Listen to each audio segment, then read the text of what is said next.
My wife is demanding I stop giving money to my ex. I'll start by saying that the money I give my ex is for my kids, 11, 13, and 16. I don't pay a set amount of child support every month, but I support my kids. My ex and I worked out an arrangement, had lawyers look it over, and then filed those documents with the court. Our arrangement is legal. At the end of each month, my ex and I meet to discuss the upcoming month's expenses: rent, food, school, health insurance, extracurriculars. Whatever expenses are needed for the kids, we sit down and discuss. Some months, my kids need more. Some months, they don't. I also put money aside each month for emergencies. For instance, when my ex broke her leg, I covered her while she was off work. And when her mom died and she couldn't afford to pay for her and the kids to fly to her hometown, I covered for the kids. My ex goes the extra mile for me too when I need it. When my parked car was totaled by joyriding kids, she lent me her car until I got another.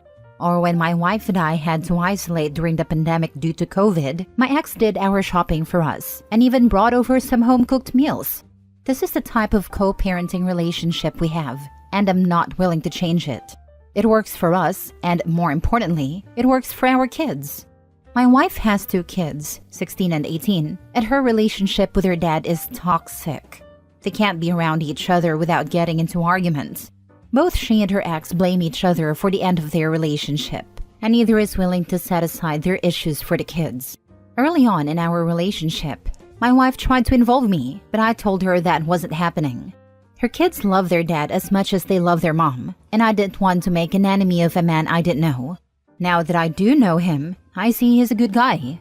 The problem with the money I give my ex started earlier this year. My wife's ex lost his job. He found another, but it doesn't pay as much, so his child support was reduced because of his income change, and then reduced again when their eldest turned 18. I never asked how much child support he paid or what my wife did with it.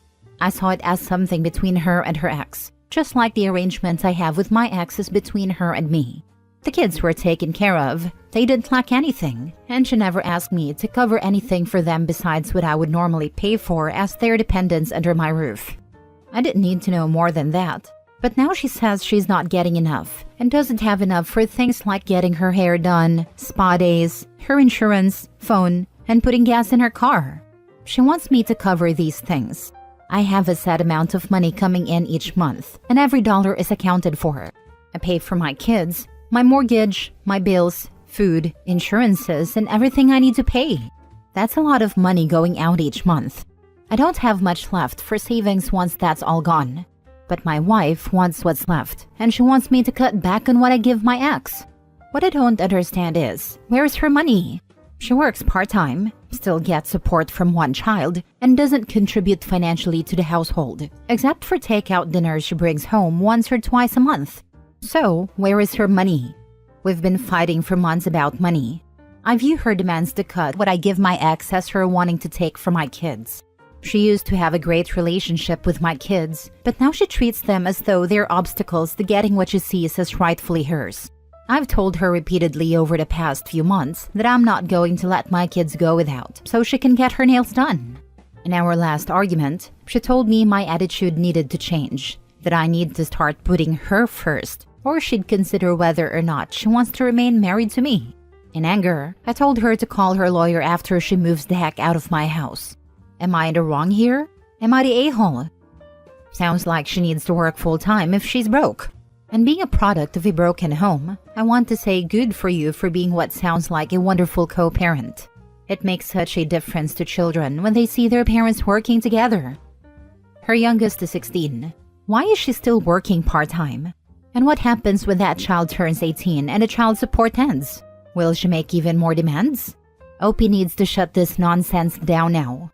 Not a-hole.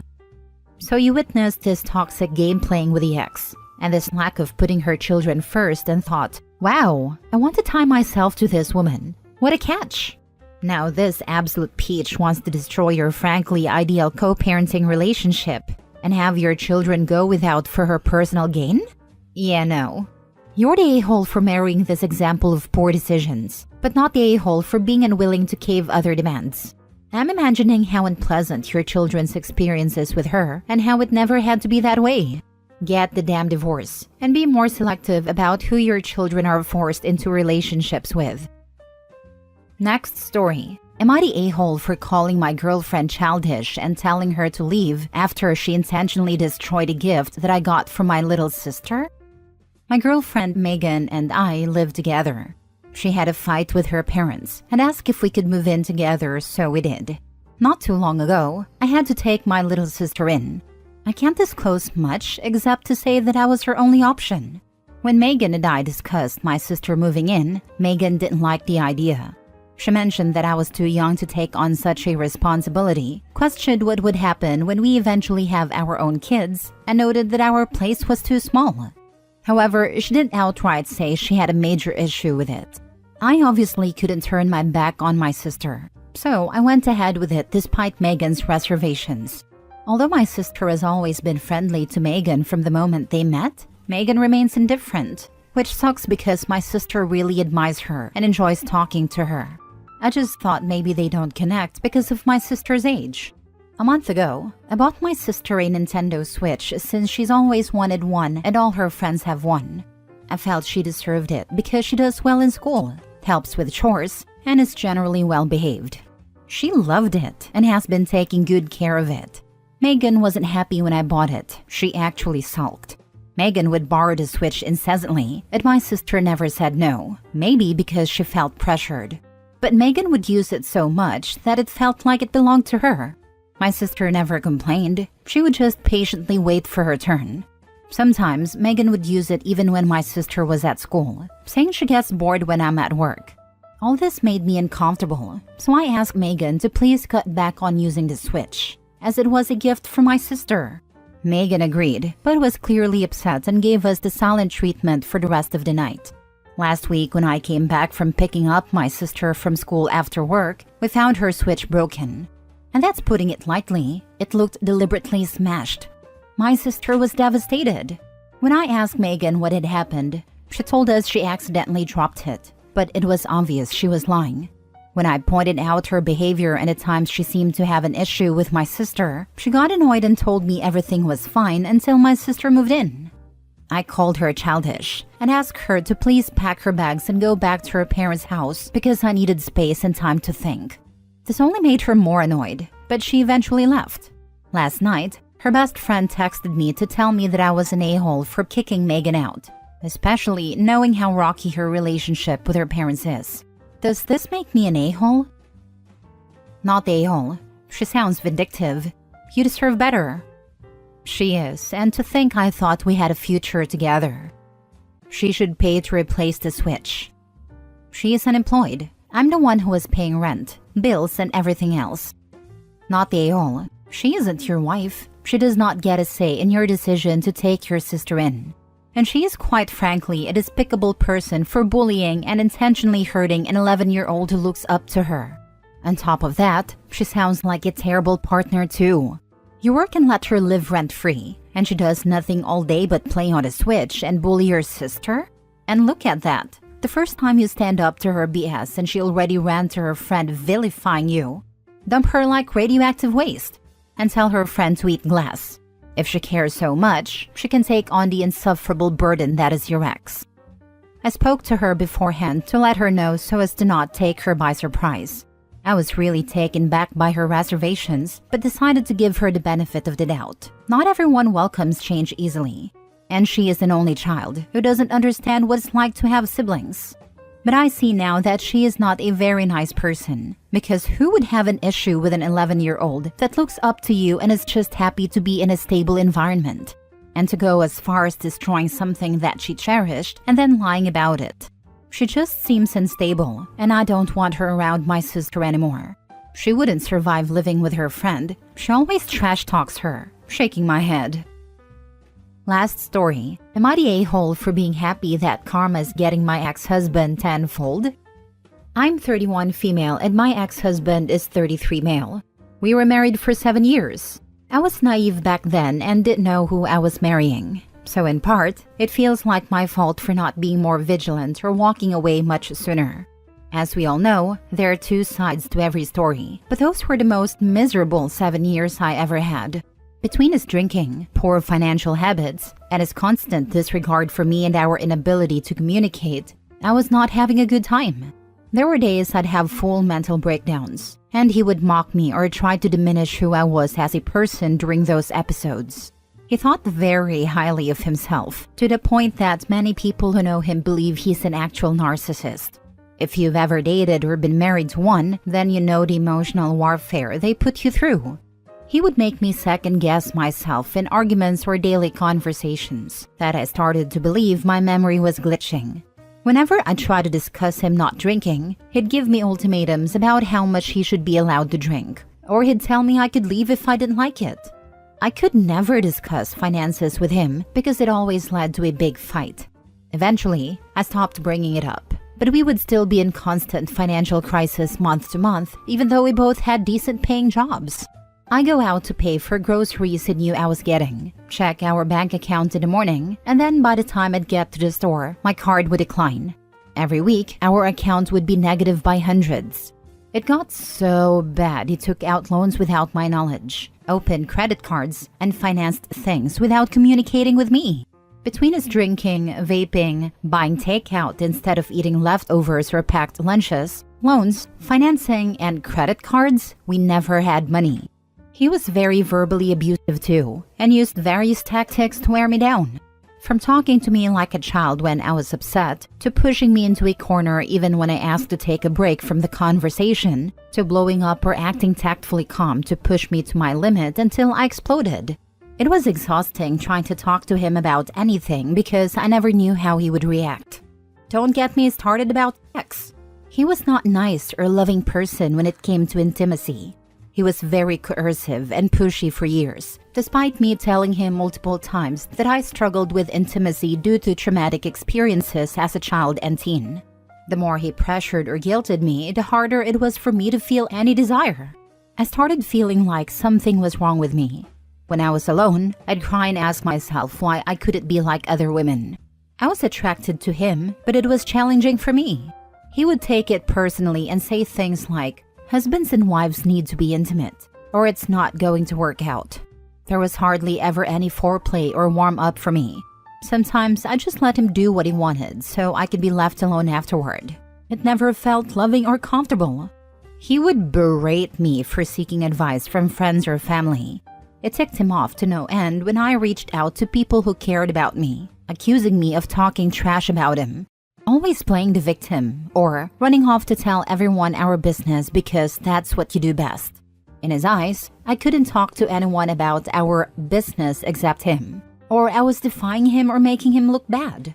Eventually, it came to our 7-year mark where I asked for some time apart. He had stopped trying at his job and had fallen into a depression. He wanted me to support him, but he was worse than ever, and I didn't know how to keep supporting that. I wanted out. When I approached him about a separation, he was sad but supportive at first. Then one morning, he completely flipped out on me as we were getting ready for work and demanded a divorce instead. He didn't want to try to reconcile or even consider getting back together after some time had passed. He said he didn't trust me, accusing me of wanting the separation so I could go to sleep with whoever I wanted and then come back when I was done. It couldn't have been further from the truth, but he constantly accused me of cheating. I, of course, cried and had to go to work like that, sharing our one vehicle that I paid for because he had destroyed our second car. So I endured an uncomfortable, emotional 40-minute ride to work with him, trying to keep my emotions in check for the day. It wasn't fun, but like with everything else, I kept going. In the weeks leading up to my moving out, I paid all the last month's bills in our home so he wouldn't have to. It was a nightmare.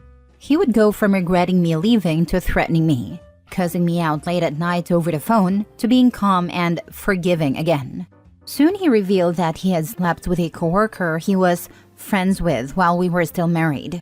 I'd already been concerned about how close they had become over the last 3 years, with him confiding in her about our marriage and constantly defending and supporting her.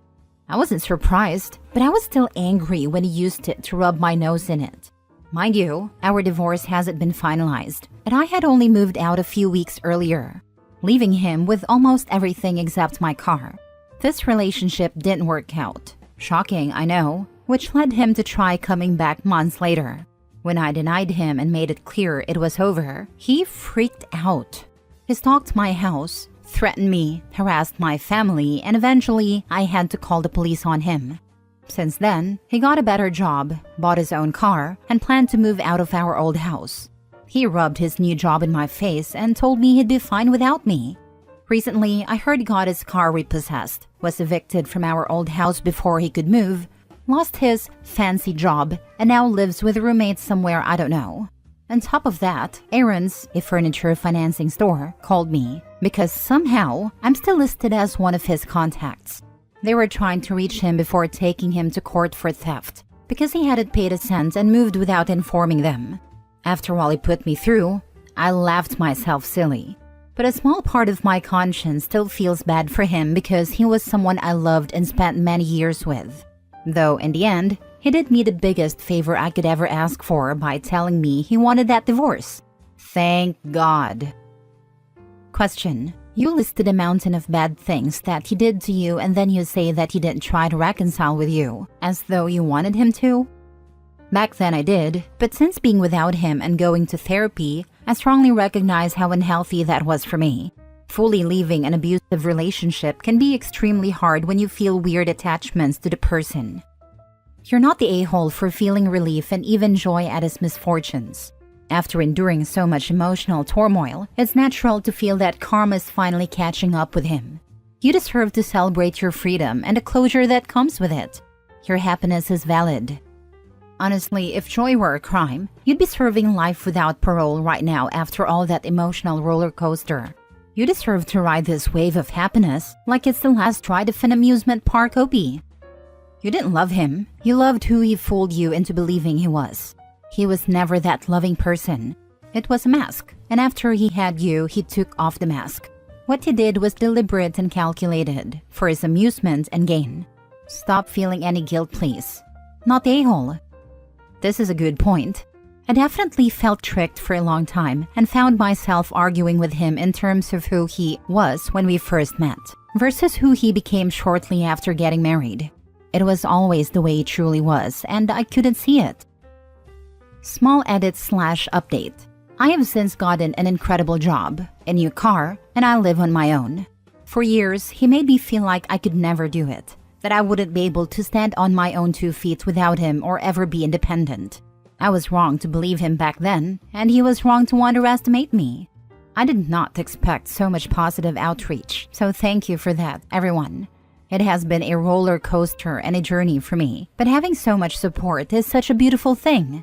Thank you again a million times over.